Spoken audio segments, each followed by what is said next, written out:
Minhas irmãs e meus irmãos, muita paz. Com muita alegria, acedemos ao convite para falar nesta noite sobre algo que nos é muito caro ao coração, sobre a nossa doutrina espírita, sobre o Consolador prometido por Jesus. Sabemos que a evolução humana se faz por etapas. O pensamento religioso vai seguindo a humanidade à medida em que a humanidade progride.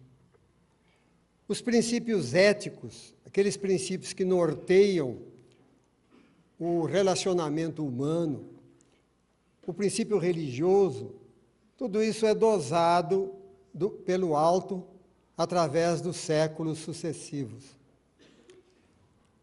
Para não irmos mais longe, nós nos lembramos do Código de Hammurabi, recebido, como diz a história, do deus Shasha.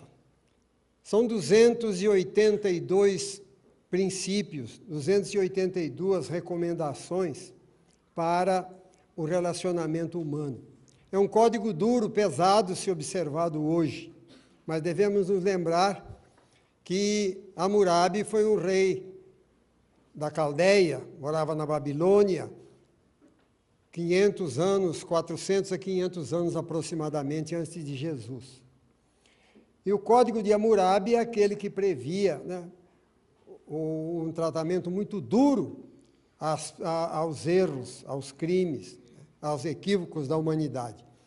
E, de certa forma, influenciou Moisés mais tarde na assim chamada legislação mosaica, que Moisés viveu 1.300 anos antes de Jesus.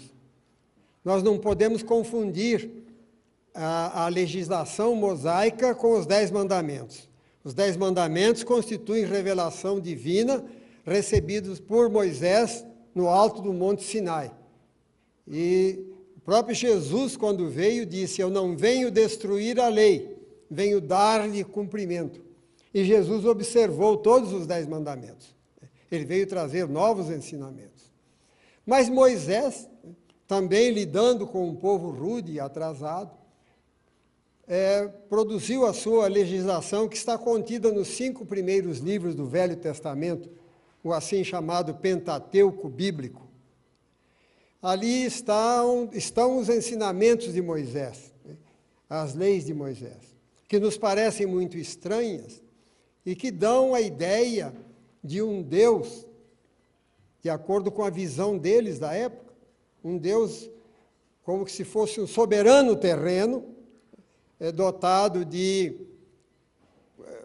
características eminentemente humanas, e ele permitia, esse Deus, era para ser agradado, homenageado através de oferendas, e oferendas de sangue, e etc. E esse Deus, muito humanizado nos livros de Moisés, e temos lá passagens muito interessantes a esse respeito, que diz, e o Senhor com letra maiúscula é sempre Deus. O Senhor falou com Moisés cara a cara, como se fala com um amigo. Ora, hoje nós sabemos que Deus não é pessoa, mas está ali personalizado, como alguém que falasse com Moisés cara a cara. Mas há outras demonstrações, também duras, a respeito disso. E o Senhor o encaminhou para o leão que o despedaçou e matou, como se fosse Deus tivesse encaminhado a criatura para a morte. Uma outra passagem, todas essas passagens contidas no Velho Testamento, nos 5 livros básicos, como dissemos há pouco, o Pentateuco Pentateuco bíblico. E diz lá que Moisés conta que um homem foi surpreendido apanhando lenha no sábado, e disse o Senhor a Moisés: esse homem seja conduzido fora dos muros da cidade e apedrejado até a morte.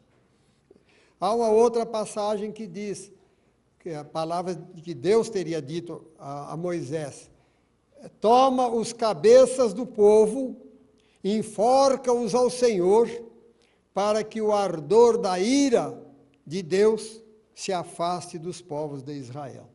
Então nós vemos que figura era essa de Deus, um Deus que admitia receber oferendas, né, ser bajulado até, né, e também que praticamente se vingava, que tinha preferências por povos, tanto assim que falavam no povo de Deus. Aliás, uma barbaridade que é repetida até hoje por muita gente. Eu pergunto, quem é que não é povo de Deus, se Deus é o Criador? Incidem no mesmo paradoxo que incidiam os judeus daquela época, né, que falavam que eram os defensores maiores de Deus único. Deus é único. Defendiam, principalmente Elias, que se notabilizou por isso, né, pela defesa da ideia do Deus único, de um único Criador. Ora, se há um único Criador, toda a humanidade é irmã entre si. E eles se julgavam, né, um povo à parte, um povo diferente. Bem, são maneiras de pensar. Mas esse quadro é que Jesus encontrou quando veio à Terra 1.300 anos depois de Moisés. A fé era uma fé infantil, porque a própria ideia de fé também evoluiu com o homem.